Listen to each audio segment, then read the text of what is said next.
এই প্রজন্ম ৭১-এর যুদ্ধ দেখেনি, স্বাধীনতার ফিলও পায়নি, কিন্তু ২০২৪ সালে যুদ্ধ করেছে এবং স্বাধীনও হয়েছে।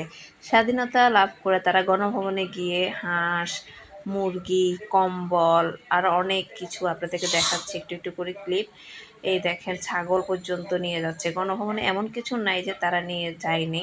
এমনকি টিভি, প্রধানমন্ত্রীর শাড়ি থেকে শুরু করে এমনকি পার্সোনাল জিনিসও নিয়ে যাচ্ছে। এমনকি এটা ধানমন্ডি ৩২ বঙ্গবন্ধুর বাড়িটাও আগুন জ্বালিয়ে ছাই করে দিয়েছে। এমনকি প্রধানমন্ত্রীর কোরআন শরীফটাও তারা নিয়ে যাচ্ছে। এমনকি শেখ হাসিনার ব্রা নিয়েও তারা আনন্দ উল্লাস করছে। তাদের এত আনন্দ লাগছে যে মানে বাংলাদেশটা স্বাধীন করেছে, এখন বাংলাদেশটা সুইজারল্যান্ডে পরিণত হবে। আমরাও আশা করি বাংলাদেশ এখন স্বাধীন বাংলাদেশ হবে। বাংলাদেশে এখন অনেক উন্নয়ন হবে, যা উন্নয়ন হয়েছে তার চেয়ে ৩ ডাবল উন্নয়ন হবে। প্রধানমন্ত্রী শেখ হাসিনা কিছুই করেনি, এখন যে সরকার আসবে সেই সরকার আমাদেরকে সব ধরনের স্বাধীনতা দিবে।